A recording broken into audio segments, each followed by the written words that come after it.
Welcome to the NCERT Solutions of Alcohols, Phenols and Ethers. This is Shishir Mittal from Vyas EDIFICATION. And what exactly is the importance of this chapter? Well, these are very crucial organic compounds which not only are very useful intermediates in various chemical synthesis, but also they are very important when it comes to application directly. Alcohols, phenols and ethers is a chapter which we are going to cover in such a way. I repeat, this is not a bare minimum routine solution. By the excuse of discussing NCERT, we are going to give as much input as possible with regards to the actual theory, the working mechanisms, and whenever there's a possibility, we'll talk about deeper aspects and deeper theory as well. Are you ready? There we go. Well, the introduction begins with names. Let's talk about naming. IUPAC names for alcohols, phenols and ethers. The first example. Select the longest possible carbon chain. There goes the rule. Yes. And as you select the longest possible carbon chain, well, in this case, you have to also be careful that does that contain the functional group? And it seems, yes, it does contain the functional group very much. Why? Because OH is the functional group and it is present on the longest possible carbon chain. In this case, what would be the longest possible carbon chain? Of course, this would be the longest possible carbon chain. Fine. What is the second step? The second step says, start numbering. And you should start numbering in such a way that the functional group gets lowest possible locants. 1, 2, 3, 1, 2, 3. It is the same. What about this side? 1, 2, 1, 2, 3, 4. No, that is bad. 1, 2, 3, 4, 5, 6, 7. That, my dears, should be the correct order. Fine. So, this is done. But we have not yet decided locants because from this side or that side, in both the cases, OH group does get number 3. So there comes a third rule which has lower priority than first two. But then it says, if locant is getting same number from both the ends, then look for substituents. Whichever side gives you earliest substituent, I repeat, not maximum number of substituents, not maximum number of the counting number or the sum of locants, etc. That rule is not there. Earliest possible substituent should get you, or the precise wording is earliest point of difference would get you the numbering 1, 2. There are two branches on number 2. In this case, there is only one branch on number 2. No, one branch, two branches are better than one branch. So 1, 2, 3, 4, 5. Oh my God, this is the case? Yes, this is the case. And how do we write the name? That's simple. Word root would be pentane. Suffix will be because of OH, all. So this is pentane 3-all. Or this is 3-pentanol. Fine. Anything else? No. No, there is 2,2,4 trimethyl. This is 2,2,4 trimethyl pentane 3-all. Is that all? Yeah, that's all. What about the second one? The second one says it is 2,4 diol. 7 means hepta. So this is heptane 2,4 diol. This is heptane diol. That much we have done. Is there any other substituent? Yes, there is an ethyl group. So this is 5-ethyl heptane 2,4 diol. This is the way we write the names. Let's take a look at the next two. Well, the longest possible carbon chain containing the functional groups. This, my dear, is the longest possible carbon chain containing the functional groups. And if there are more questions here, there are more. Well, this is The longest possible carbon chain. Oh my God. The moment you have benzene ring automatically in most of the cases becomes the parent chain. Otherwise, this is, as you can see, the longest possible carbon chain. Oh, ho, ho. Very interesting. The longest possible carbon chain. Watch carefully here. This is the longest possible carbon chain. I'm just marking the longest possible carbon chains for various cases so that we have everything ready. Then we begin to name. In this case, I have left it intentionally. I will talk about it when we come back to that. And then, having marked the longest possible carbon chain, what goes next? The numbering. 1, 2, 3, 4. Name it from any end and it just looks identical. What is this? This is butane 2, 3 butane diol. Wow, this is 2, 3 butane diol. That's what we just said. What about this? Well, this looks very symmetric. 1, 2, 3. So this is actually a common name for this is glycerol. But this is also called 1, 2, 3 propane triol, or the very popular glycerol. Glycerol, of course, is the common name. It is not IUPAC name. But then propane triol is a good name. Now we come to phenols. What is a phenol? If OH group is attached to benzene ring, it is called phenol. Okay. What about IUPAC name? Highest possibility is 1, 2. This is the view number 1, 2, 3, 4, like this. So OH gets number 1. This is benzene 1-all. You could say this is 2-methyl. Now parent chain's name now is benzene. 2-methyl benzene 1-all. Are you aware? I hope you are aware. In case you are not, please become aware that this thing is called benzene. You don't say this is cyclohexatriene. No, it is benzene. It goes by a special common name which is accepted by IUPAC. This is 2-methyl benzene 1-all. What about this one? This is 4-methyl benzene 1-all. Wow. Are you aware that they have common names also? This is called O-cresol and this is called P-cresol. These names are not asked, but I'm just sharing the names because you'll very often hear about cresols. And what are cresols? If one OH and one methyl group is attached to benzene ring, you call it a cresol. Neighbors are called orthocresol. 1, 3 is called metacresol and 1, 4 is called paracresol. Right? Let's take up the next questions. What are these ones? Oh, they look more dangerous. Instead of 1, you have 2 methyl groups. That's okay. 1, 2, 3. This is how we number them. Why like this? Why not like this? Earliest point of difference. You start with OH and you number it as 1. Then you go on both the sides, this side and that side. Is there a branch? Yes. Is there a branch? No. If there is no branch, don't go further. Just name it there. This is done. That's how we decide. So now it is, and there is a lowest sum rule? No. There was lowest sum rule 50 years back. IUPAC has changed it since much before my birth also. So let's forget that. This is 2, 5 dimethyl benzene 1-all. Wow. That's how people call it? Yes, this is the way people call it. And what about this one?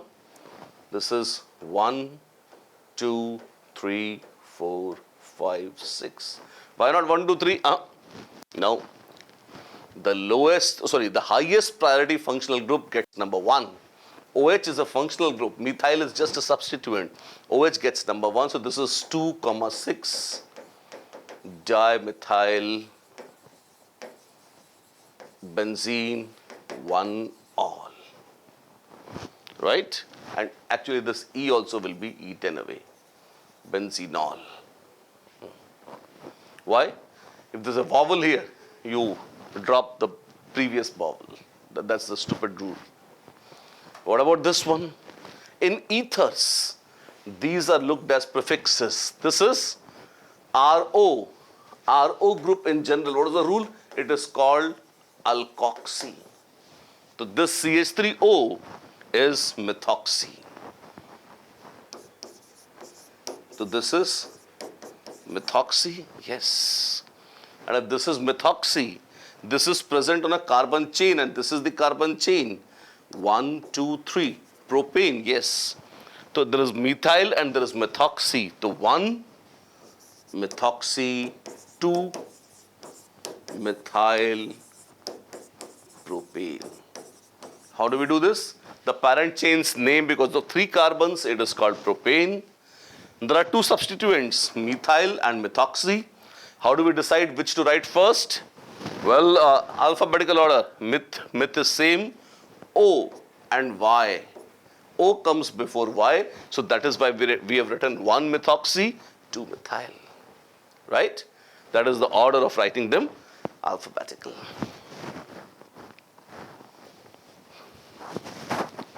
The next parts, let's take a look. Oh my God, what is this? This is ethoxy. Ethoxy benzene. Why? Because this seems to be long. 6 carbons anywhere more than 2. So this is ethoxy benzene. What about these ones? Now C7H15 is very dubious. Why? It could have been anything. C7H15 could have many possible structures, and each of these individual structures would have a different name. What do I do? Well, I better write it, but then because there are 7 carbons here already, I might just write this as phenoxy. If I declare this phenoxy, what is the answer to this? I would have to write down all the possibilities of alkyl groups. Should I? There's no option. Let's do that. 7 carbons. 1, 2, 3, 4, 5, 6, 7. Now, if you have 7 carbons like this, how do you put a phenoxy group here? Well, let me show that to you. You could write down OPH. This is 1 phenoxyheptane. Okay. If I write down OPH, this is 2 phenoxyheptane. Okay. And if I write down OPH here, that would be 3 phenoxyheptane. These seem to be awfully large number of compounds. Yes. 1, 2, 3, 4. 1, 2, 3, 4. I have one more possibility. This is 4 phenoxyheptane. Those 4 ethers are possible right straight there. And are there more possibilities? Of course, there are many more. I think I'll need a separate page for them. Let me take out that page and show you the other possible heptanes. Let's take more additional compounds. Well, we have 1, 2, 3, 4, 5, 6, 7. What is this? This is one parent chain, C7H16. This is isoheptane, if you may choose to call it. It is simply 2-methylheptane. I also could have had 3-methylheptane or 4-methylheptane. God bless me now. 1, 2, 3, 4, 5, 6. 1, 2, 3, 4, 5, 6. 1, 2, 3, 4, 5, 6. Actually, this is not new. These are the same.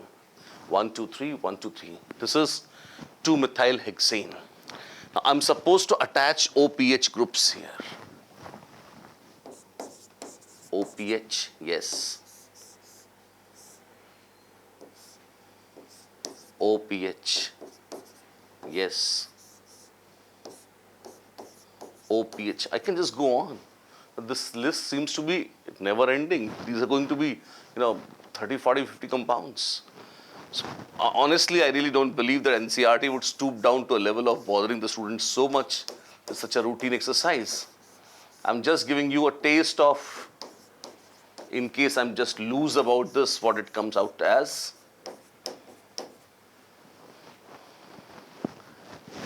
I repeat, these are phenoxy derivatives of the same compound. This is the parent chain. I have not included this. And there are many, many more.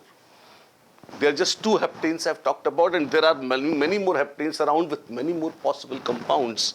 But let me just name them just for the fun. I don't see much fun, but anyway, this is phenoxy. 1, 2, 3, 4, 5, 6. So this is LMNOP. So this is 2-methyl 1-phenoxy hexane. This one? Yes. What about this? This is 2-methyl 2-phenoxyhexane. Then this would be 2-methyl 3-phenoxyhexane. Then there would be 2-methyl 4-phenoxyhexane, 5-phenoxy, 6-phenoxy. Lines are tuck, tuck, tuck, tuck, tuck, these compounds. OPH will simply go on changing its location, and you might think that this is the order in which we can number them. But there is a small problem. This is fine. 1-phenoxy, 2-phenoxy, even 3-phenoxy, 4-phenoxy, no problem. The moment you come here, 5-phenoxy, there is a competition. How would you number this? Is this 1, 2, 3, 4, 5? Or 1, 2, 3, 4, 5, 6? Yes, there is a doubt. And honestly, ethers have exactly the same priority as alkyl groups. All prefixes have same priority. Then they are decided in alphabetical order. L, M, N, O, P, M. Methyl is before, phenoxy comes later. So fine. Till here, it is okay. This would be wrong. No. Why? Because in this case, 1, the very first carbon has a substituent. So 1, 2, 3, 4, 5, 6. So this is 5-methyl 1-phenoxyhexane. This is one good point I just wanted to point out. This is the way you should know this, right? So be careful while writing the names. The crux of this, the takeaway from this is, number 1, the alkyl groups have same order of priority as any other prefix like alkoxy. So whichever comes first is given preference. And if there is a tie, so in this case OPH came first, this is given preference. In these cases, like methyl came first, so methyl got the preference, whatever.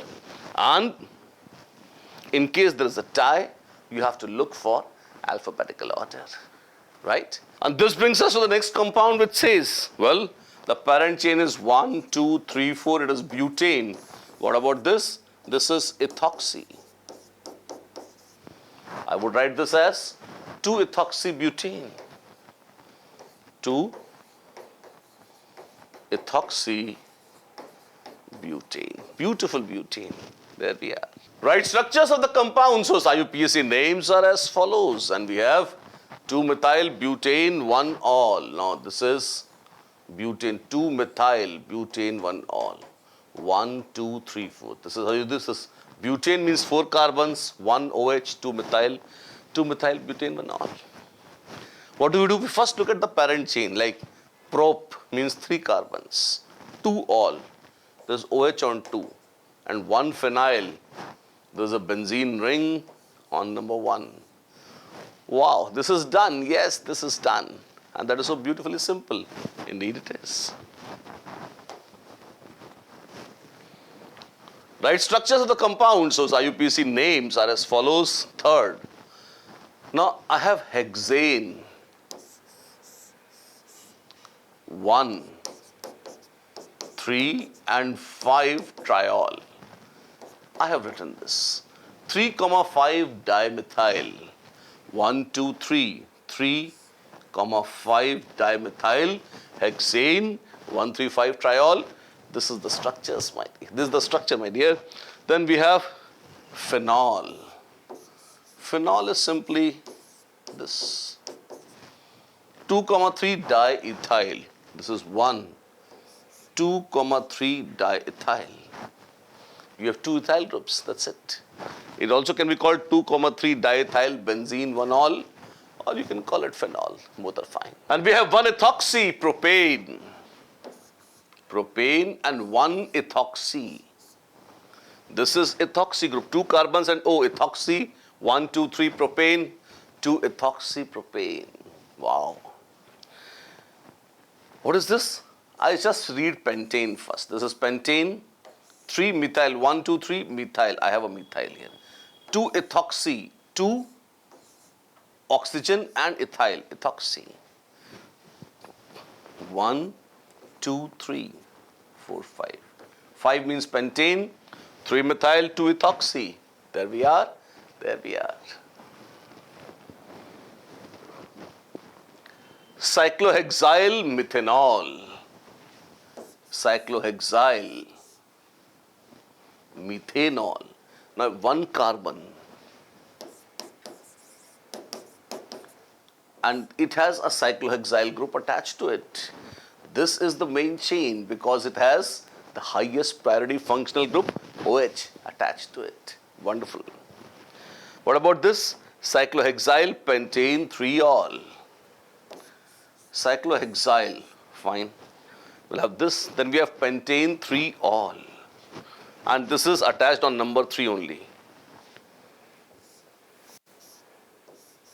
1, 2, 3, 4, 5. This is pentane, 3 cyclohexyl pentane. Now we have 3-ol. On number 3, we attach 1 OH group also.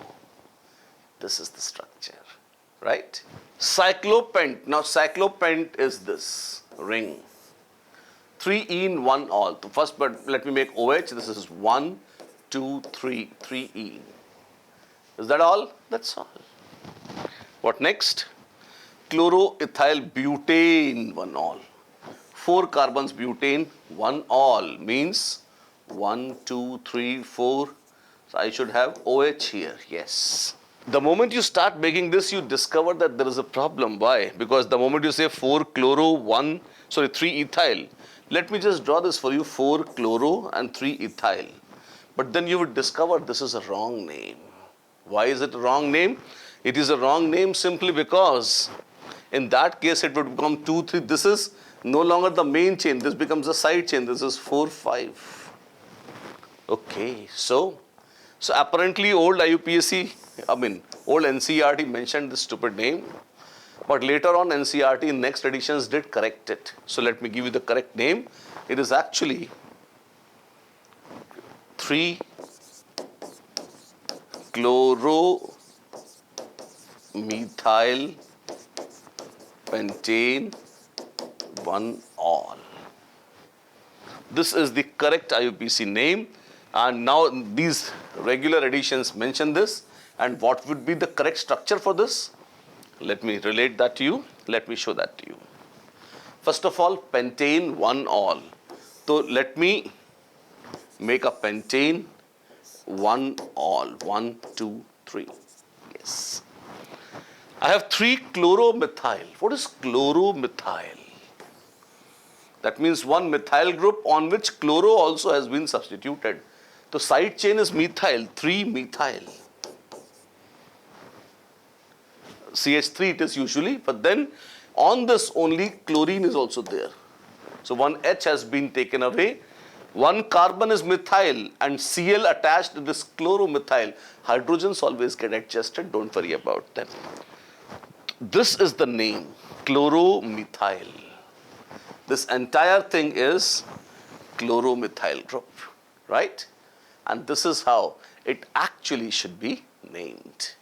3 chloromethyl pentane 1-ol, not the old ways in which NCERT had mistakenly mention it. Draw the structures of all isomeric alcohols of molecular formula C5H12O and give their IUPAC names. This is absolute fun. Why? Just take a look. Well, first of all, just see how many pentanes can you make. I have normal pentane, I have isopentane, and I have a neopentane. Fine. This is about drawing the basic skeleton structure. Let me draw a few more skeletons. Skeletons in the box, as they say it. What are you doing? I'm just repeating the same skeleton for fun, nothing else. And now what I do is, I try to locate different possible locations. Now this is very important, listen with great care. I'm trying to locate different locations on this skeleton and I will attach OH groups there. Like, please note both the corners, this corner or this corner, both can be labeled as 1. So this, if I have a pentane like this location is same as this location. This location is same as this location and this location is different. So 1 or this also is 1, 2 and 2, 3. Why? If you're still confused, I'll just show you. If I write down Cl here or here, this is 1 chloropentane. This also is 1 chloropentane. There is nothing new. This is why I'm saying both these locations are similar, right? So there's no point indulging in these locations. I have to attach OH groups. So I'll say this is pentane 1 all. Pentane 1 all or 1 pentanol. I have 2 and I have 3. This is pentane 2 all and this is pentane 3 all. That's all I believe. What about this one? In this structure, do you see that only 2 locations are identical? Which ones? This and this. These are symmetric locations, they are same. So if I attach an OH here, it is same as attaching OH here. But it is different here, and this one is different, and this one is also different. Oh my God, I have 4 alcohols. Yes, I have 4 different alcohols, and they are 1, 2, 3, 4. Let's name them. What would they be? This is 2-methyl-butane. So this is 2-methyl-butane 1 all. Wow. And what about this? This would be 2-methyl-butane 2 all. This one. What about this? 1, 2, 3, 4. So this is 3-methyl now. This is 3-methyl-butane 2 all. And this one would be 1, 2, 3, 4. 3-methyl-butane 1 all. These, my dears, are the IUPAC names. What about this one? This, and this. All 4 locations are identical. They're all methyl groups. I could actually attach an OH group anywhere. Neopentyl alcohol, as the common name is, or IUPAC name would be 1, 2, 3. This is 2,2-dimethyl propane 1 all. Propane 1 all, OL all. Although that may not be very visible. That's the way we have it. Draw the structures of all isomeric alcohols of molecular formula C5H12O and give their IUPAC names. Wow. In fact, we have just done that. Classify the isomers of alcohols in question 11.31 as primary, secondary and tertiary alcohols. Since we just did that, let's go back to that and see which one of these is primary, secondary or tertiary. We just have to classify them. Let's do that. Well, I'll use this ink to write. Yeah. This is primary, right? What about this? This is Primary carbon is that carbon which is attached to only one different carbon. Like one carbon is itself and it is attached to only one other carbon, then we say it is primary. Two different carbons, then we say it is secondary. So primary, secondary, secondary. This would be primary, yes. If that carbon is connected to 1, 2 and 3 different carbons, then it is called tertiary. And please note, OH group attached to primary carbon is primary alcohol, secondary carbon is secondary alcohol and tertiary carbon is tertiary alcohol. This is primary again and this is secondary again, my dears. And this is a primary alcohol once again. How many isomers do we have? 3 plus 4 plus 1. We have 8 isomers, out of which 1, 2, 3 and 4. There are 4 primary, 1, 2, 3 secondary and 1 tertiary. All the structures and all the names are here. And we have 4 primary alcohols, 3 secondary and 1 tertiary alcohol. The details I have already shown you. Explain why propanol has a higher boiling point than that of the hydrocarbon butane, the very beautiful butane. Let's see why. If you just take a look at propanol, it's this C3H7OH. What is the molar mass? And what about butane? That is C3H7CH3. Effectively, I'm just writing it in a funny way, C4H10, so that you can compare. The difference lies in OH and CH3, like this. Well, if you have C3H7, 12 is a 36, 36 plus 7, 43. So molar mass is 43 plus 17. Molar mass is 43 plus 15. This comes out to be 60 and this comes out to be 58. Molar masses are very nearly same. Their heaviness is almost the same, but the boiling points have great difference. Why? The simple, beautiful reason is that a normal hydrocarbon is a non-polar molecule. This is a non-polar molecule with very negligible intermolecular forces of attraction. And please remember, if molecules attract each other, they will stay close to each other and the tendency to remain liquid increases. That means boiling point increases. I repeat, if there is greater force of attraction, molecules are pulled together. If they're pulled together, they stay close. They stay close means they remain liquid till a higher temperature, which means that the boiling point is more. So greater the intermolecular forces of attraction, higher would be the boiling point. Greater the intermolecular forces of attraction, higher would be the boiling point. So if that is the case, 1, 2, 3, what do we have here? Just watch. Propanol has higher boiling point.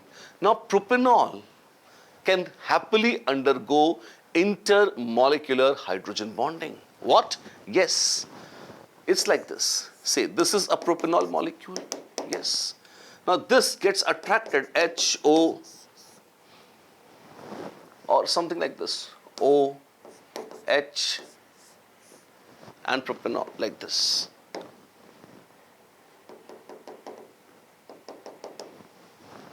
So since intermolecular hydrogen bonding is there, and that is a significant force of attraction which keeps propanol molecules together, because of that, propanol has a significantly higher boiling point as compared to butane, although their molar masses are almost the same. Alcohols are comparatively more soluble in water than hydrocarbons of comparable molar masses. Explain this fact. Actually, again, what we say is, see, hydrocarbons have a typical property that they are hydrophobic. What? Hydrocarbons are non-polar. They are non-polar. And because they are non-polar, they are hydrophobic. What does it mean? It means that they repel water. They don't like to have a bath. They are dirty and ugly. Not necessarily, but whatever. Huh? Why is it that they repel water? Why they don't like water? See, water is a very strongly polar molecule. Water undergoes intermolecular hydrogen bonding. And if hydrocarbon molecules insert their tails in between, then they try to break. It's not intentional, it is just because if there is a molecule of hydrocarbon in between, obviously water molecules cannot come close to each other. And hydrocarbon molecule does not offer them any attraction, while already in between water molecules, see, if you look at a water molecule like this, it is beautifully hydrogen bonded with 4 different water molecules at max, which is actually a very good number, like this.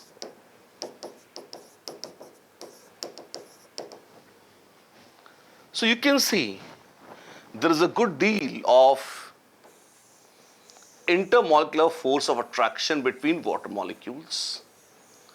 And when hydrocarbons come, do they offer any advantage? Unfortunately, no. Imagine if this water molecule is replaced by hydrocarbon and then something else comes up. This hydrogen bond would be broken. Breaking bonds is a bad thing. So that is why hydrocarbons become hydrophobic. Water molecules do not like any other molecule coming in between. So they push them away. And that is why we say, see, water is repelling hydrocarbons away. They are non-polar. Yeah, they are hydrophobic. What about alcohols? Alcohols can masquerade as water molecules. This is ROH. So the moment water says, okay, you have R group, I'm going to push you away. So then, no, look at this. We have OH also. Let us do hydrogen bonding. And they actually can. So do you see that although the extent of hydrogen bonding may be less because of this R group, they still have an OH group, and this OH group can very sweetly and happily undergo hydrogen bonding with water? Yes. And since this can undergo hydrogen bonding with water, you find alcohols are not equally repelled by water like hydrocarbons. Actually, water can, kind of welcome alcohol molecules, and they tend to have a much greater solubility than a similar hydrocarbon because of intermolecular hydrogen bonding with water molecules. What is meant by hydroboration oxidation? Illustrated with an example. Now, very interesting question. Hydroboration means addition of BH3 to an alkene. Hydroboration, you add hydrogen, and boration, you also add boron.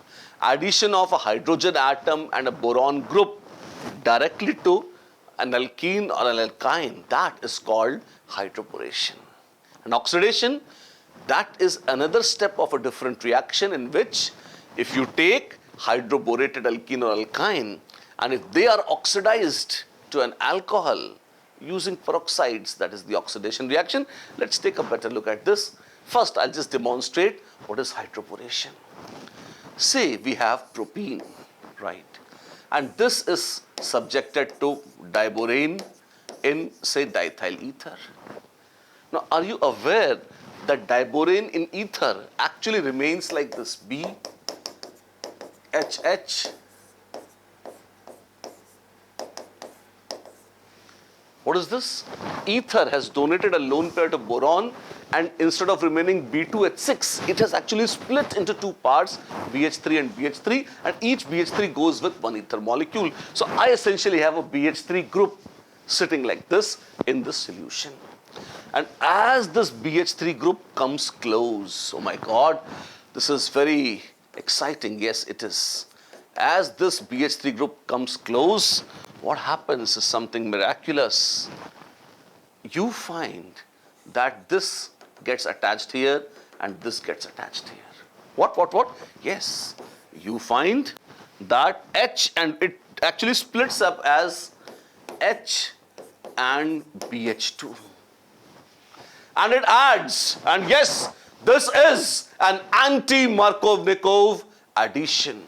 Hydrogen goes to that carbon which has lesser number of hydrogens. Why? Because boron tends to get attached to that carbon which can conveniently support negative charge, whatever the reasons may be. Let's not get into that. But the thing is, what you must remember is H and BH2 get attached, yes, and this is anti-Markovnikov addition. What does that mean? It means that boron gets attached to the carbon which has greater number of hydrogens, and H atom gets attached to that carbon which has lesser number of hydrogens. Wow. That's it. This is hydroboration. And this molecule is called alkyl borane. Fancy. And please see, this is of course propyl group.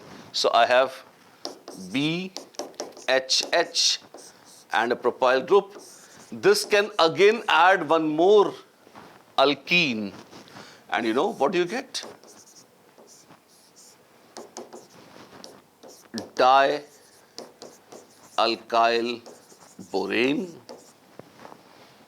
And the fun part is, please keep them separate. They're not continuous, of course. This is different. This dialkyl borane can react with one more alkene to give you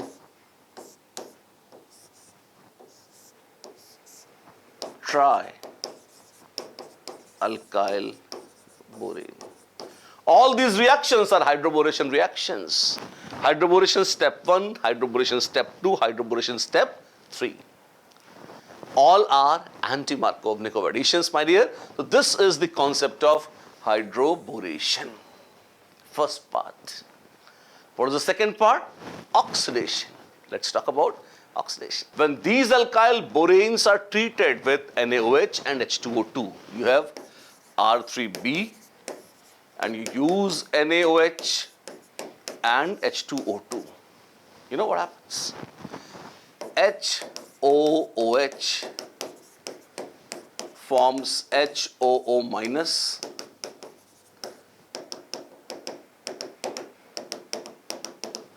This is the reaction.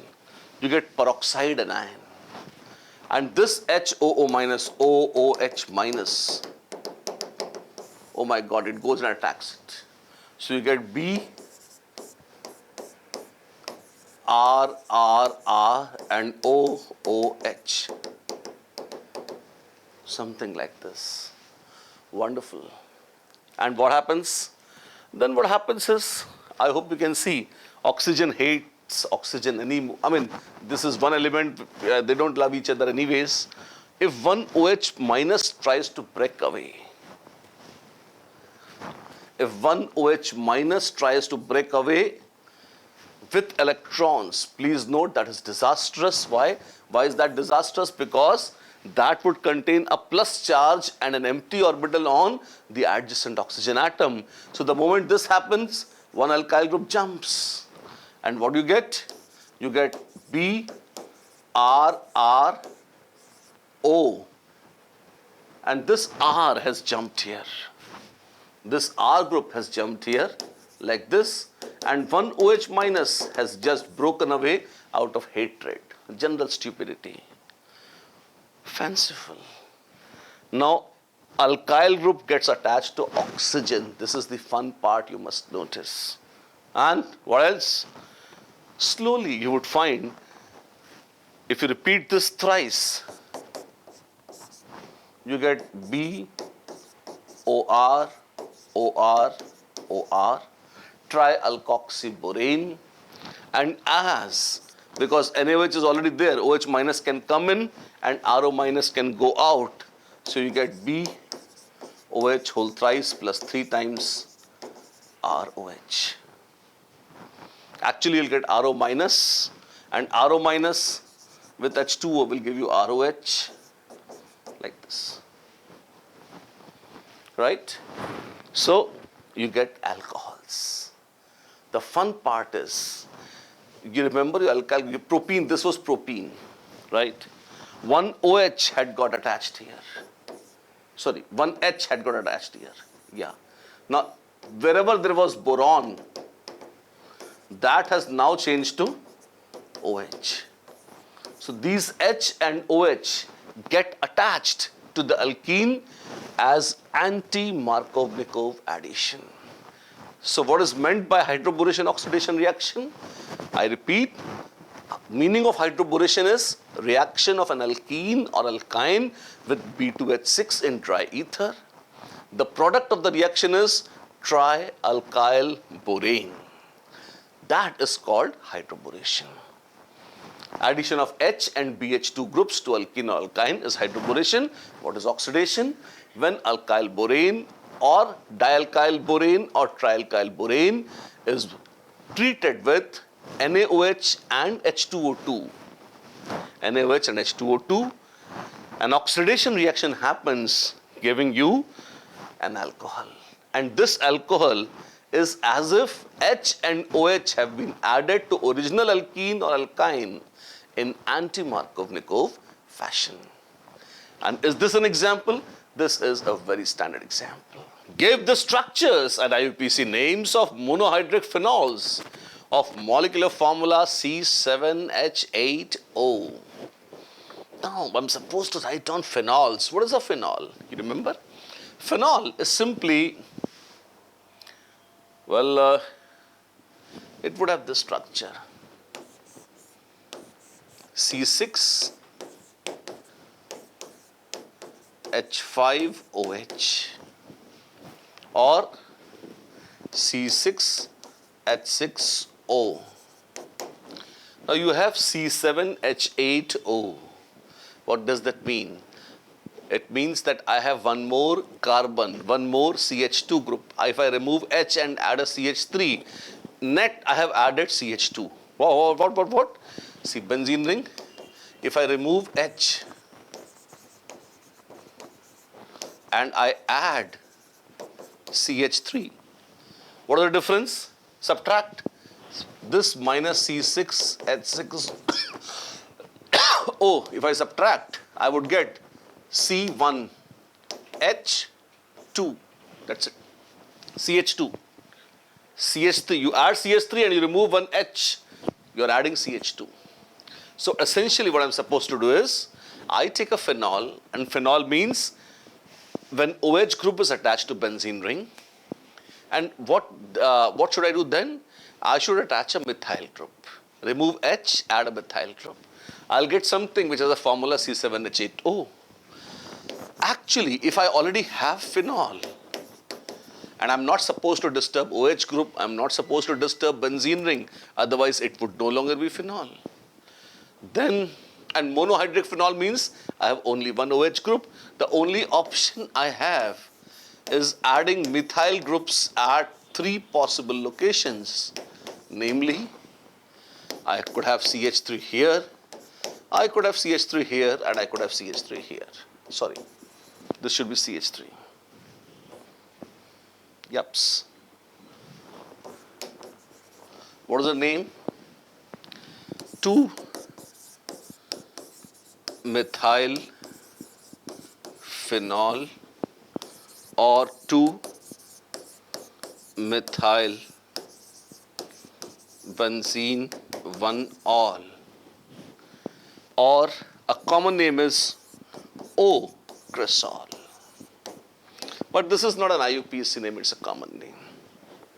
Others are very similar. Instead of 2, it would become 3. This is 3-methyl phenol, and this is 4-methyl phenol or 4-methyl benzene 1-ol. That's all. These are the names. That's it. While separating a mixture of ortho and para nitrophenols by steam distillation, name the isomer which will be steam volatile. Give reason. Well, steam volatile would be ortho nitrophenol. What? Yes. Let me just draw this for you. I have OH and I have NO2 minus like this. I have delta plus, delta minus. This is one way of looking at it. I mean, there is what is called as intramolecular hydrogen bonding. So each molecule is attached to itself. I mean, it's something like I doing a namaskaram.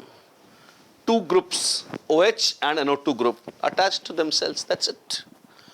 I'm not catching somebody else's hand. I'm not related to a different person or a different molecule. So they have good intermolecular forces of attraction, now intramolecular, which is very nice. But then, does it mean that this molecule is very attached to the other molecule? No. On the other hand, if you have para-nitrophenol, let us see how it looks. You have OH and you have NO2.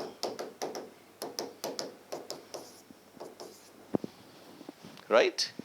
This way. And HO benzene ring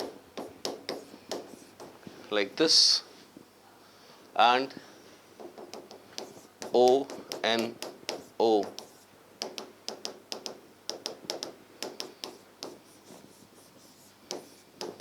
OH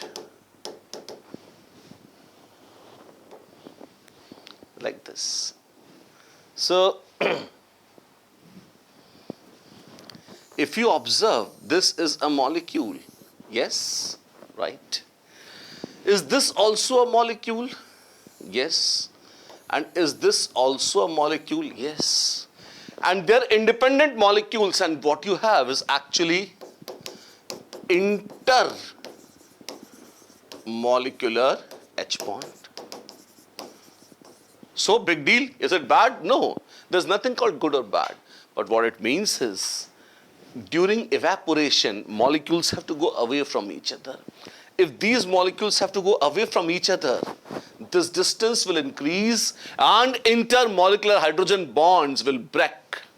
So boiling them would involve breaking hydrogen bonds, which is bad. Do we not have hydrogen bonds here? We have, but they're within the molecule. So even if two of such molecules go away from each other, let me draw one more molecule of orthonitrophenol and show you. If I have one more molecule,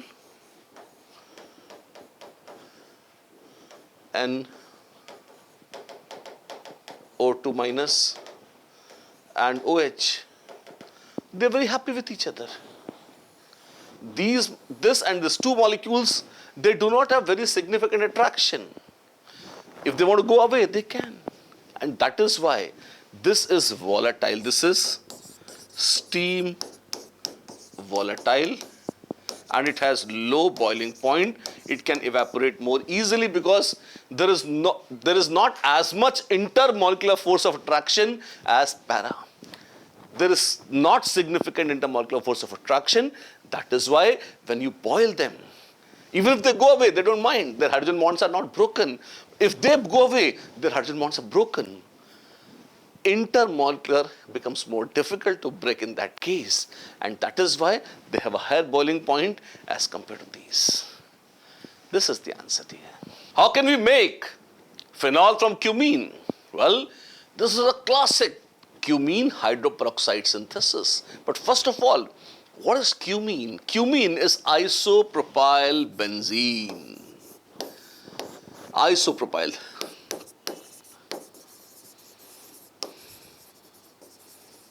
Isopropyl benzene is also called cumene. And when this cumene is treated with oxygen in presence of light, you photosensitize and add some catalyst. So what happens is you excite it, and in that process, as this O2 approaches this benzylic cum tertiary hydrogen, it takes it away. It forms OOH radical and a benzyl radical, and funnily enough, they themselves combine to give you OOH. Benzene hydroperoxide, cumene hydroperoxide. Hydro because there is a hydrogen, and peroxide because it's a peroxide. Fine. Then what do? Then you use steam, high pressure, and maybe a little acidic medium. What happens is, well, you just protonate this. Just let me write it separately.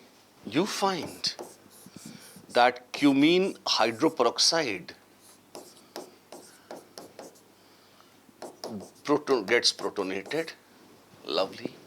And as it gets protonated, it leaves. And when it leaves, the benzene ring, the lovely benzene ring jumps up. Oh my God. It goes here? Yes, it goes here. And what do you get? Well, it gives,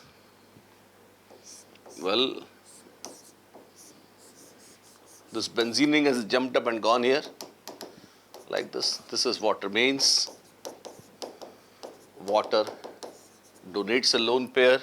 There are 2-3 steps, and ultimately what you get is acetone and phenol. Wow, so we get phenol? Yes, of course you get phenol. And this, my dears, is the method to obtain phenol from cumene using O2 and the so-called cumene hydroperoxide synthesis. Write the chemical reaction for preparation of phenol from chlorobenzene.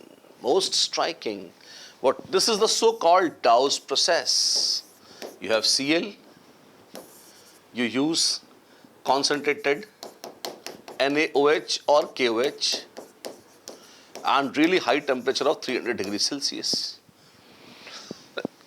At 300 degrees Celsius, chlorobenzene will just evaporate. So use high pressure also so that it doesn't evaporate.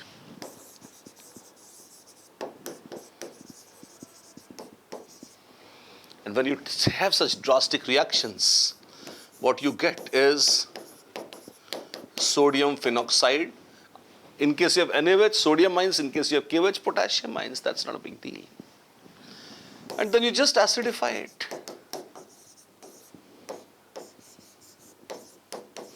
And you get phenol. As simple as that. Write the mechanism of hydration of ethene to yield ethanol. Very striking. How can ethene yield ethanol? How is that possible? There are many ways in which this can be done. And a very simple way is simple acid catalyzed hydration. What is that? That's very simple. We use CH2, double bond CH2, this is ethene. And we add concentrated H2SO4. When we say concentrated, it doesn't mean 100%. You have some water, you have some sulfuric acid, fine. And essentially what happens is H plus gets attracted. Now, please note that electron cloud of pi bond is electron rich, and it donates this electron cloud to H plus. Wow. What happens is, as this pi bond, that means 2 electrons go to H plus, hydrogen gets attached to one of these atoms and the other atom acquires a positive charge. Oh my God, this is ethyl cation.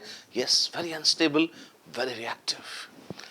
We did have some water. This is step 1, formation of carbocation. And once you have CH2 plus, CH3, and the moment it notices a water molecule, or for that matter any other nucleophile, it can very happily, very beautifully, elegantly invite a lone pair. Come on, like this. And you get CH2, OH2 plus, like this. And then they lose H plus. You add water. How do they lose H plus? Water molecule comes, it takes away H plus, forming water comes, H3O plus goes away. And that's it. I'm left with nothing but ethanol.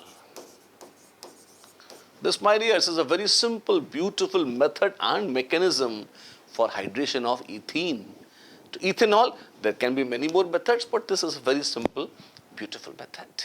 You are given benzene, concentrated sulfuric acid and NaOH. Write the equations for the preparation of phenol using these reagents. You will need 2 steps. First of all, see, NaOH and benzene will not react with each other. So the only thing or only option which you have is react benzene with concentrated sulfuric acid. Wow, but that gives sulfonation reaction. Let that be, fine. So we have benzene and we have concentrated sulfuric acid, preferably fuming sulfuric acid. The SO3 is the electrophile which acts on benzene, and I get what is called benzene sulfonic acid. Wow. What then? Then it's not difficult. You just treat this with concentrated NaOH. Sulfonic acid group is a group which is easily replaceable by nucleophilic substitution. You find that this can change over to O minus. Sodium phenoxide like this. Oh my God, what happens to sulfonic acid?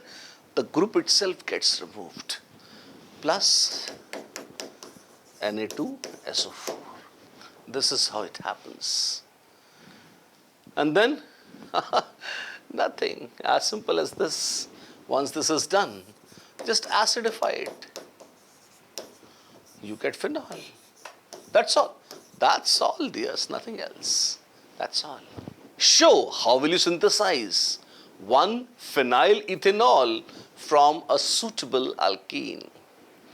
Now 1 phenyl ethanol, let us see. What is this? Ethanol. 1 phenyl ethanol. If they are saying nothing, OH also has to be here. They are expecting to synthesize this from a suitable alkene. Now, which alkene should I take? How should I imagine this? The simplest way is imagine removing, now this is very important imagination. Imagine removing HOH, something which is popularly called dehydration. What does that mean? It means removal of HOH. Wow. And if we remove water, what are we left with? Well, let's see. You would be left with vinyl benzene or styrene. Start with styrene. H plus, H2O. That's it. You add acidified water. Hydration of alkene, very quick. You will have H plus added here. There's a carbocation here.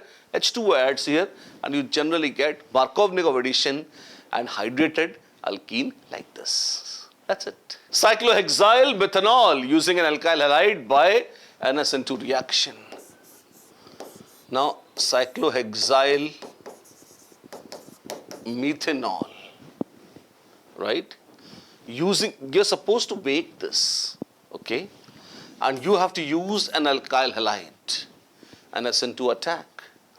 Now, OH has to come by SN2 attack. And if this comes by substitution, all I need to do is just imagine that this is a halide. Chloride, cheapest of halides, yes. And all I need to do is aqueous KVPY. That's all, that's all. Attack. OH minus comes. Backside attack, it just ejects out chloride ions. Classical SN2. Why? SN2 reaction happens very quickly at benzylic position. And especially if you have strong nucleophile, and OH minus is a strong nucleophile. You might be confused that at benzylic position SN1 is also possible. Yes, provided you have weak nucleophile.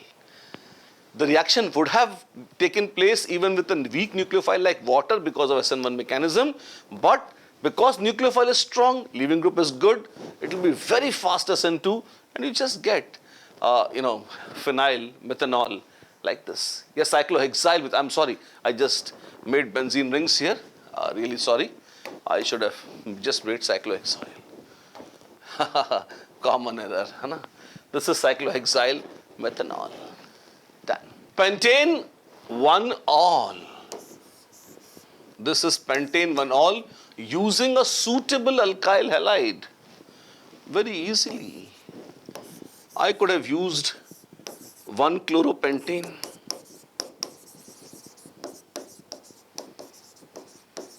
I could have used aqueous KOH, classical SN2 attack. The mechanism is SN2. SN2 is a very beautiful reaction, especially if we have primary alkyl halides.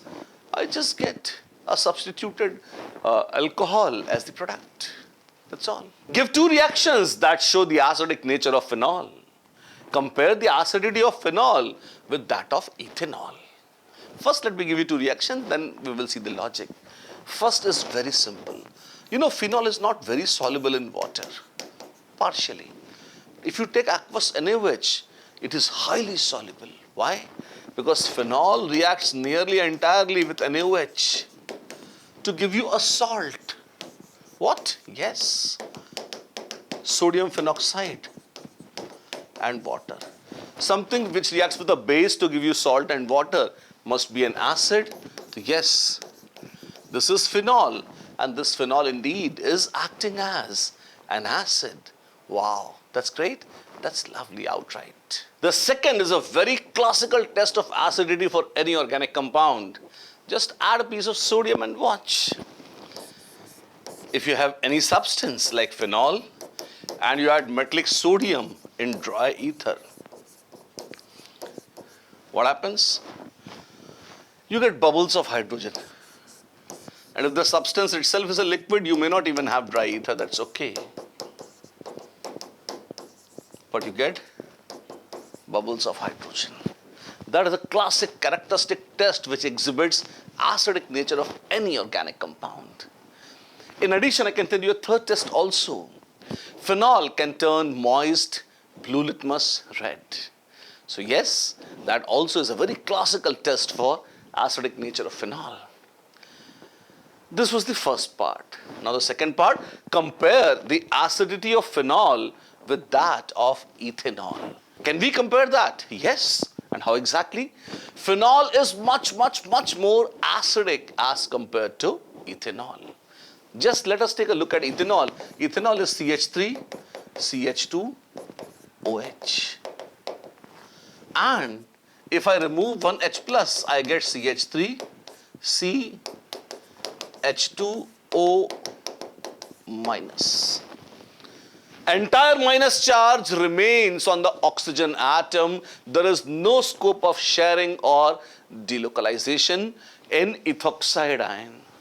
But if you take a look at phenoxide ion, just watch this. I have one phenoxide ion. Yes. Is it good? Yes, it's very lovely. And if you just look at what happens to the lone pair, the lone pair can actually get delocalized within the molecule like this. I can draw contributing structures. Wow. So minus charge is not localized at one place? No. The negative charge is not localized at one place. Rather, it keeps on getting delocalized tuck, tuck, tuck, tuck, tuck, like this. And you have this minus charge like this.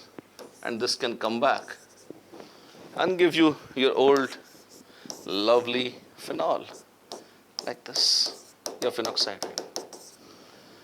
So these are the 5 contributing structures of phenoxide ion. Minus charge is not only on oxygen, but it is also delocalized within the ring. And greater the volume on which the charge is spread, more is the stability. So phenoxide ion is much more stable than ethoxide ion, which means if conjugate base is more stable, conjugate acid has to be more acidic. This is the rule. If more stable phenoxide ion can be formed, more easily phenol can lose H plus so that it can form phenoxide ion. That means more acidic is phenol. Phenol is much more acidic as compared to ethanol. Explain by orthonitrophenol. Let me draw orthonitrophenol and why orthonitrophenol is much more acidic then orthomethoxyphenol. Very interesting. Now, if you observe, you have orthonitrophenol, and as a second offer, I have orthomethoxyphenol. Are you aware that electron withdrawing groups increase the acidic strength? Yes. So you can write down the first point is NO2 is an electron withdrawing group, while OCH3 is an electron releasing group. First point. Electron withdrawing and electron releasing. Second point. Electron withdrawing groups increase the acidity of phenol, while electron releasing groups decrease the acidity of phenol. Is that so? Very much. Electron withdrawing groups increase the acidity of phenol, while electron releasing groups decrease the acidity of phenol. If you want, you can stop here and say, that is why, this is the answer, the end. But if you want to give the answer in greater detail, you can also give a logic. Why is it that electron withdrawing groups release the acidic strength? Yeah, they increase the acidic strength. See, then you can write down a third point also. Acidic strength means the ease with which H plus is released. Acidic strength means the ease with which H plus, acid is released. After releasing H plus, we obtain conjugate base of any acid.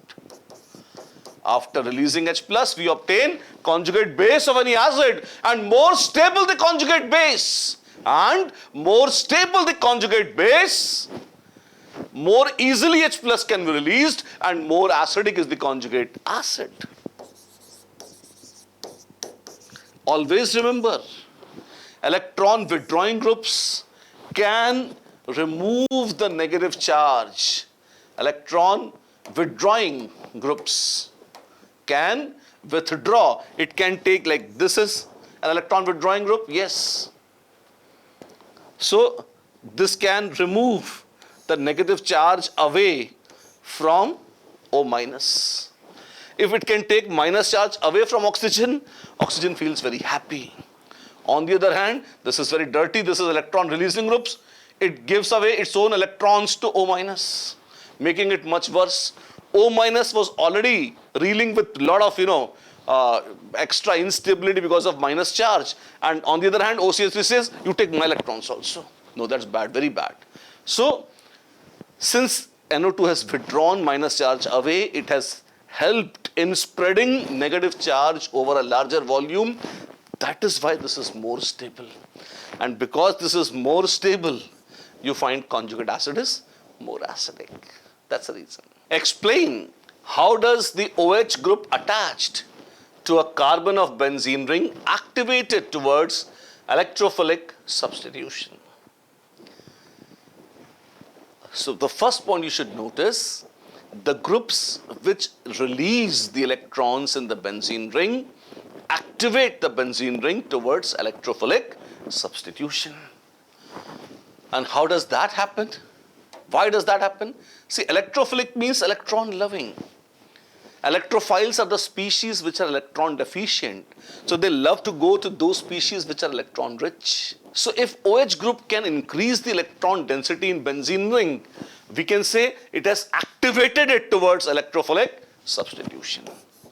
Does that happen? Well, it possibly might. Let's see how it might be happening. Let's take a benzene ring. Let me draw it more clearly like this. This is my good old benzene ring. Fine. And I have an innocent OH group attached to this benzene ring. You agree? Of course. Why not? And now, suddenly I find lone pair could be in conjugation with the ring. Oh my God, what do you mean? What I mean, my dears, is this.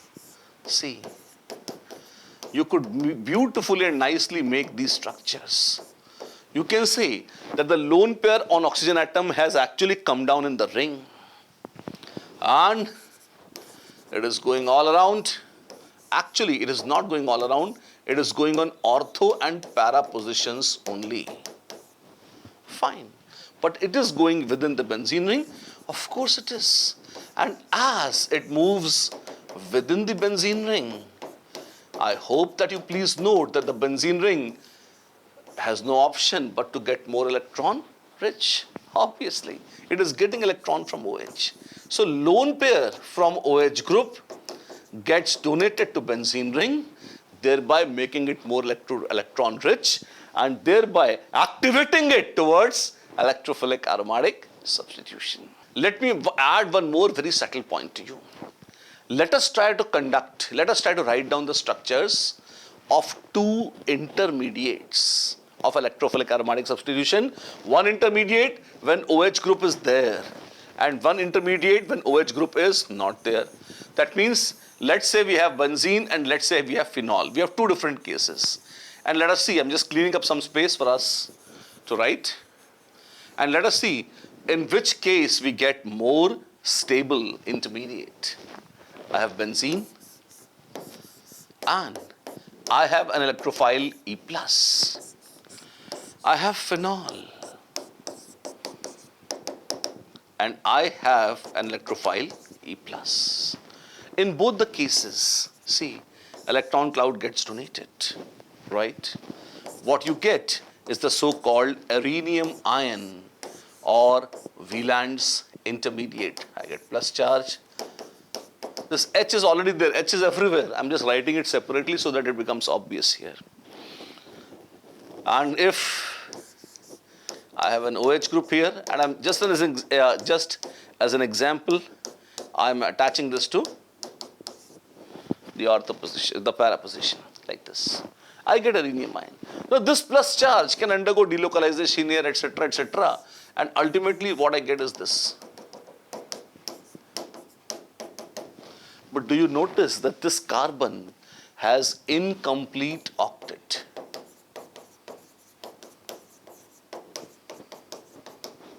Yes. And watch the fun now. What? Just observe as delocalization happens.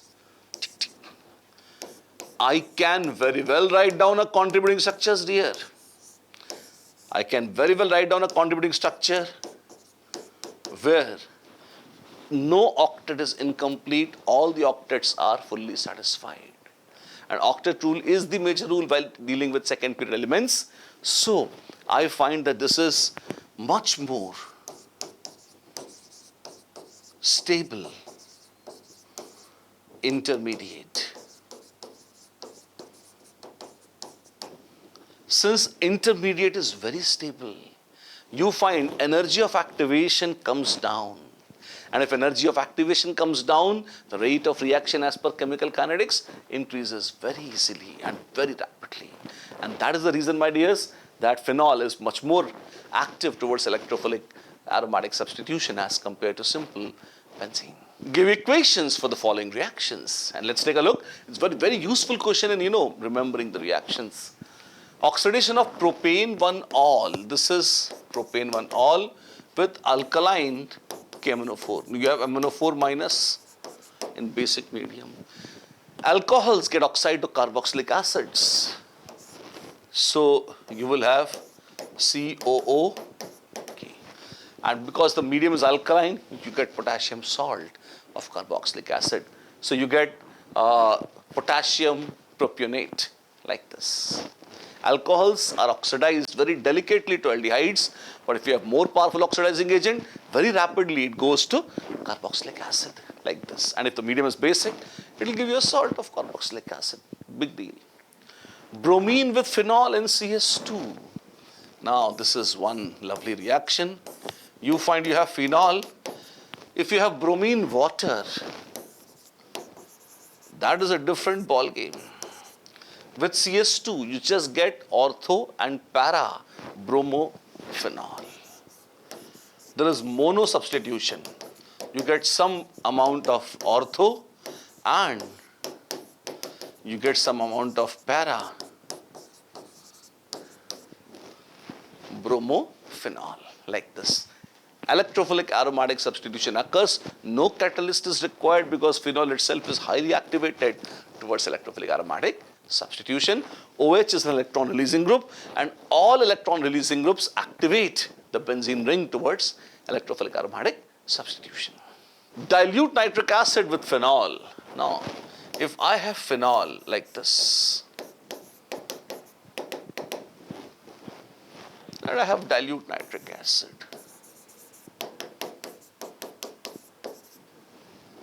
okay, what happens? Well, you can have nitration of phenol, yes. And which places would be nitrated?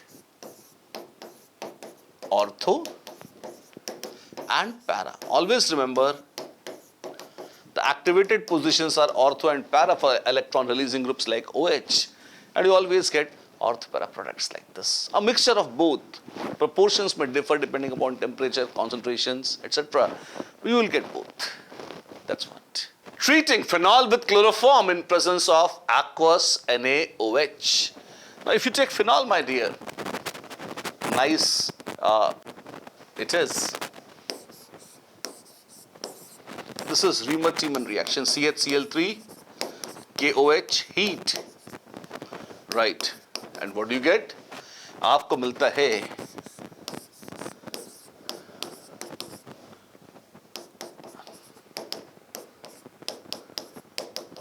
salt of salicyl aldehyde. ये NaOH बोला है तो यहाँ Na लिख देते हैं, ठीक, एक ही बात है, ठीक है। ये मिल जाता है। आप इसे एसिडिफाई कर देंगे तो आपको मिल जाएगा सैलिसाइल एल्डिहाइड, बहुत ही मशहूर है और Riemann-Tiemann reaction कहलाता है ये। Explain the following with an example. Kolbe's reaction. What Kolbe has said? He has said you take phenol. Lovely. Now you treat this with a strong base like NaOH or KOH. Let's take NaOH for example. So you have sodium phenoxide as the salt. You treat this with CO2, okay, and very interestingly you have a substitution reaction in which this hydrogen, ortho position hydrogen, gets substituted, and this is what you obtain, and you just acidify this. What do you get? You get salicylic acid. Wow. This is Kolbe's reaction, and of course this is the example as well. Riemann-Tiemann reaction. Well, you start with phenol, okay, you take chloroform and you take NaOH or KOH, whichever you feel like, and you heat it somewhat. What does it give you? Actually, chloroform reacts with KOH. It produces dichlorocarbene also as an intermediate in case you're interested. Otherwise, all you should be interested in is you get a nice, happy, lovely salt. Salt of salicyl aldehyde. Just acidify this and you get OH and you get COH. Very famous salicyl aldehyde is used in many painkiller ointments, etc., etc. A very popular compound, and this is the standard method, Riemann-Tiemann reaction. Williamson's ether synthesis. It is a synthesis which is used for making symmetrical as well as unsymmetrical ethers starting from alcohols and alkyl halides. How do you do that? Same. You have alcohol ROH, right? You add sodium. You get RO minus, Na plus. This is step 1. You get sodium alkoxide.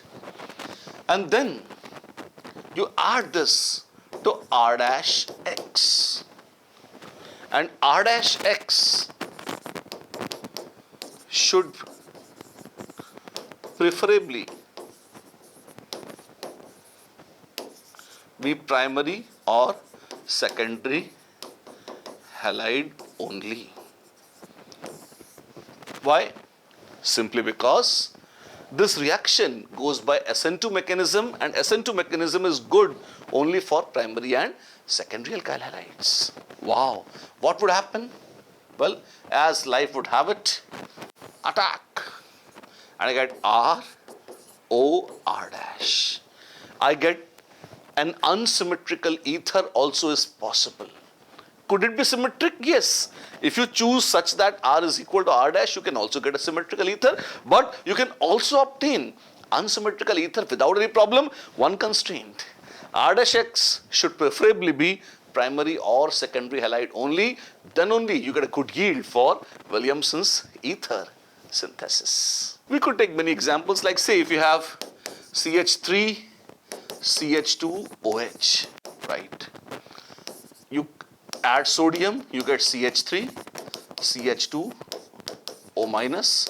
You treat this with methyl chloride, you get CH3, CH2O, CH3. Methyl ether, again a very good example of obtaining an unsymmetrical ether by Williamson's synthesis. Unsymmetrical ether. What is unsymmetrical ether? What is an ether? Ether has a general formula RO R dash. If R is not equal to R dash, it is unsymmetrical ether. That's it, that's it. For example, methoxyethane, or could be anything, ethoxypropane 2, ethoxypropane, anything of that kind. These are all examples of unsymmetrical ethers. Write the mechanism of acid dehydration of ethanol to yield ethene. Not difficult. We have CH3, CH2OH, and you add concentrated H2SO4. What do you get? You get CH3, CH2, OH2 plus. Oh my God, this is deadly. Yes, it is. And since concentrated sulfuric acid is a very powerful dehydrating agent, it can also pull away a water molecule, and you would get CH3, CH2 plus. A carbocation, yes, a carbocation, ethyl cation, and of course you get H2O, and this H2O is absorbed by concentrated sulfuric acid. What happens to this ethyl cation? Concentrated sulfuric acid gave away one H plus, so it also generated HSO4 minus. Yups. And this HSO4 minus now gets the opportunity to take back its own H plus. Wow, can it? Of course it can. Everybody is always up for a revenge.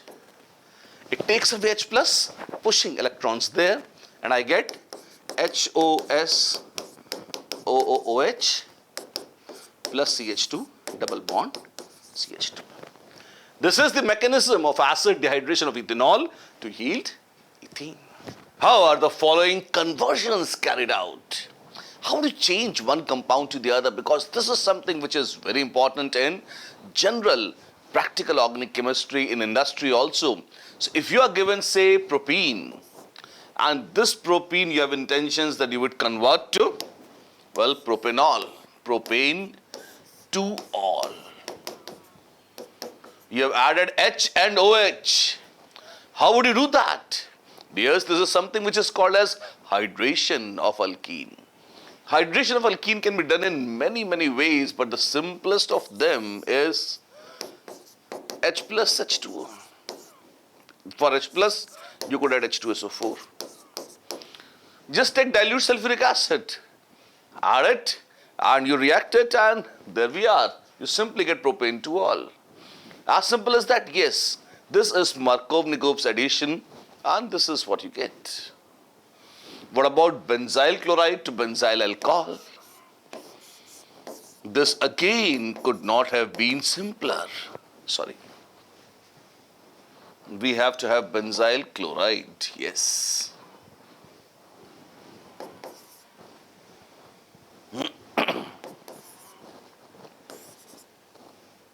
Do you know, you're treated by aqueous image. We want substitution. Take OH minus, which is a strong nucleophile, classic SN2 reaction. And in one step, you get CH2, OH, and chloride is kicked out. You get benzyl alcohol, as simple as that. Ethyl magnesium chloride to propane 1-ol. Oh my God, now there is some interest. CH3, CH2, MgCl. This is ethyl magnesium chloride, and you wish to convert this to CH3, CH2, CH2, OH. What extra have you added? Well, you have added one carbon and one oxygen. Hydrogens are of course there. How do we do that? We increase number of carbons and hydrogens. Typically, aldehydes and ketones give addition reaction with Grignard reagent. So the idea you get is, you add something which has one carbon and one oxygen. One carbon, aldehyde or ketone with one carbon, that is formaldehyde. There is no ketone, aldehyde only. So let us try HCOH. Okay. And if we do this addition, what happens? Attack! And suddenly you find this minus charge goes and attacks this carbon. Okay, what do you get? You get CH3, CH2, and there's something new. There's a new bond here. And I get CH2. This is the old, this formaldehyde CH2. Pi bond jumps on this side, and I get O minus here, which is fine. This extra lone pair, this pi bond has jumped.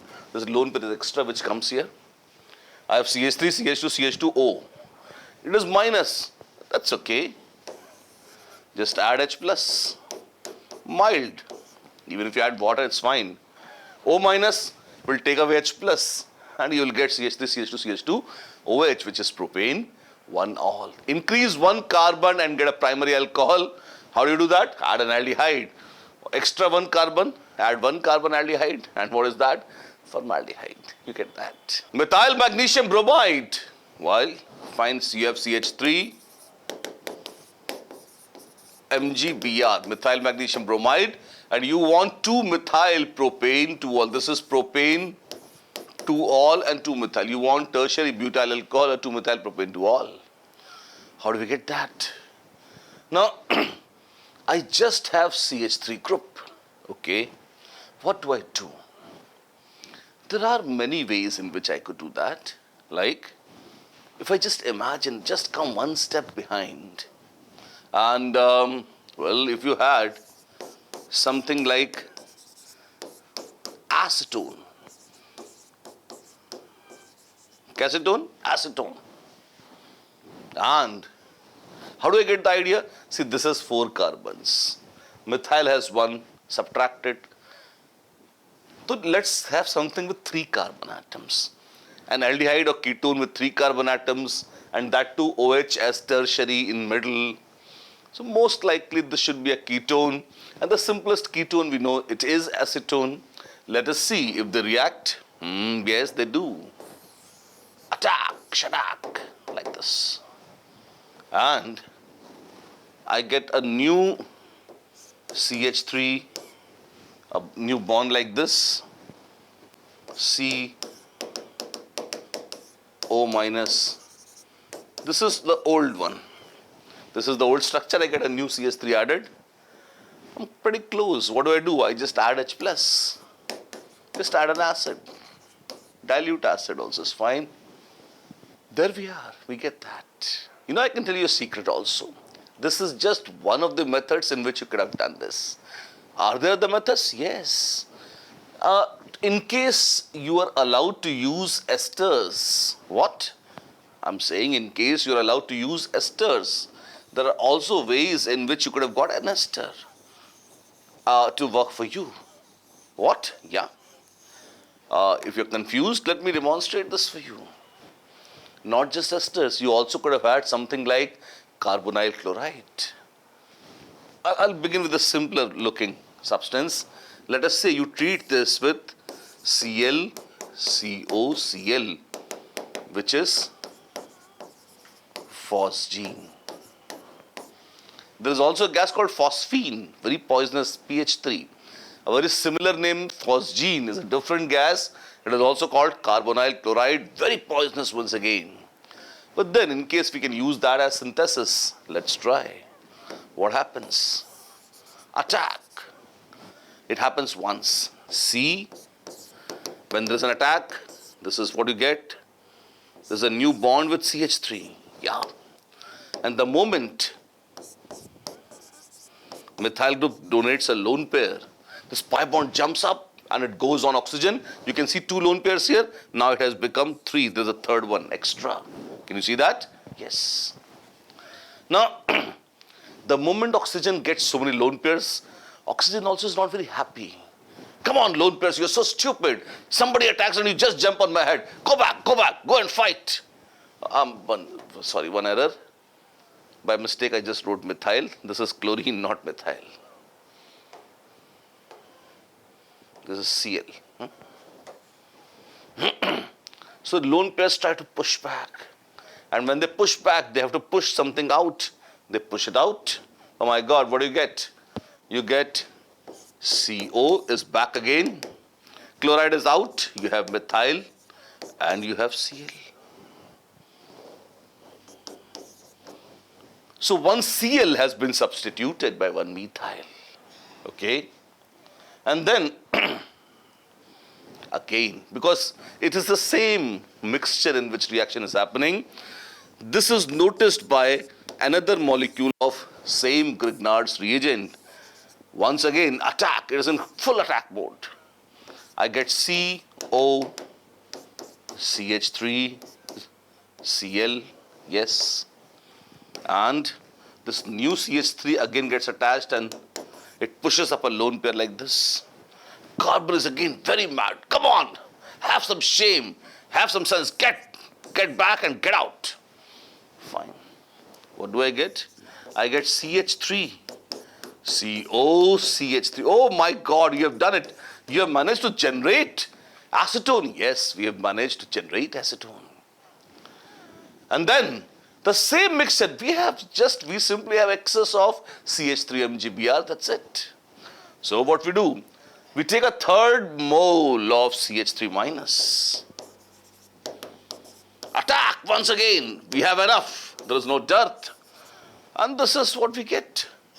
One new bond, O minus. There we are. This time there is no going back because methyl groups are very difficult to push out. Chloride was a good leaving group. It could have been pushed out, not CH3 minus. It is there to stay. It says. It stays and just acidify that. Good enough? Yes, good enough. And you get tertiary butyl alcohol, a more fundamental and a more beautiful way to get tertiary butyl alcohol. Name the reagents used in the following reactions. A. Your first one, oxidation of primary alcohol to carboxylic acid. Any good oxidizing agent. Acidified KMNO4. Is that good enough? Yes. Or you could have used H2CrO4 also. Or K2Cr2O7 with H+. Any one of them is good enough for oxidation of primary alcohol to carboxylic acid. Albeit oxidation of alcohol to aldehyde is difficult. Why? Because aldehydes are very easily oxidized to carboxylic acid. So you should know when to stop. You need a more delicate, a more weak, not very powerful oxidizing agent. And for this we use PCC. What is PCC? It is pyridinium chlorochromate. You take CrO3, you add pyridine, and you add HCl. You mix these three reagents and you get PCC. And PCC is the agent. If used in small quantities, it will oxidize primary alcohol only to aldehyde and it will stop. There is no further oxidation. Is there any other method? Yes. This is one method. There is a second method. Pass the vapors of alcohol over heated copper at 300 degrees Celsius. R CH2OH This is primary alcohol. Copper 300 degrees Celsius. There is a reaction called dehydrogenation reaction. You get RCOH, you get aldehyde. Hydrogen separates out. And this is what you get. Bromination of phenol to 2,4,6 tribromophenol. Well, you have phenol. And you want to convert this to 2,4,6. 2,4,6 tribromophenol. Yes. How do we do that? Well, just add bromine water. Just add bromine, yes, just add bromine water. And you find HHH being replaced by Br. And there we are, you get bromine water. With bromine water, you automatically get all three substitutions. And 2,4,6 tribromophenol precipitates out. Benzyl alcohol to benzoic acid. Alcohol to acid, you just need an oxidizing agent. Same as one. You use acidified KMnO4 or acidified K2Cr2O7, or you could also have used chromic acid H2CrO4. Any of them is good enough. You'll get there, no problem. Dehydration of propane to all to propene. Propane to all to propene. You just want to remove H and OH. How do you do that? Well, the best dehydrating agent, one of the best, is concentrated H2SO4. Just heat it strongly enough to promote an elimination reaction. The temperature has to be remembered around 180 degrees Celsius, and propene is what you get. Butane to one to butane 1-all. This is butane to one. And you want to reduce this to butane to all. How do we do that? That's very simple. You could have used a good reducing agent like NaBH4 ETOH. Sodium borohydride dissolved in ethanol. It's an excellent reducing agent. You can use this. Or catalytic hydrogenation also is fine, good enough. Please note, only one answer is required. But I'm giving you more than one answers because, if you write any one of them, it's okay. Anyone. And if you know all of them, you're great.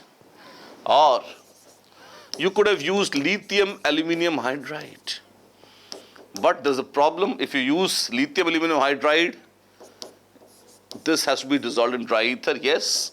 After this, you must add water. And a little bit of H plus to remove the bases so that this H plus can be obtained here. That's it.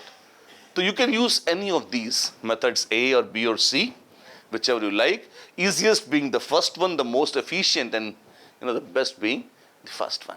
Give reason for the higher boiling point of ethanol in comparison to methoxymethane.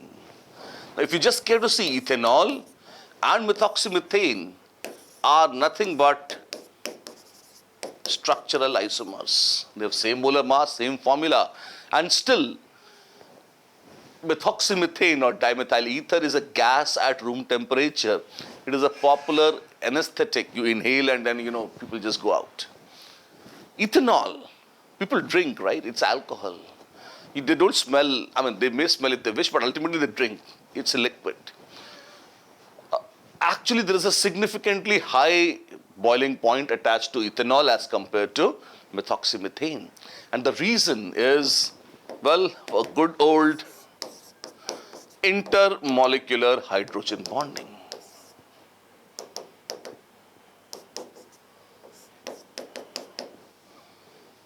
Molecules undergo hydrogen bonding, and because of this hydrogen bonding, they become associated with each other. And if they're associated with each other, it is more difficult to pull them apart. And boiling means evaporation, which means they have to go in gas phase. They have to go away from each other. And in that case, you will have to break these bonds. Hence, ethanol has higher boiling point than methoxymethane.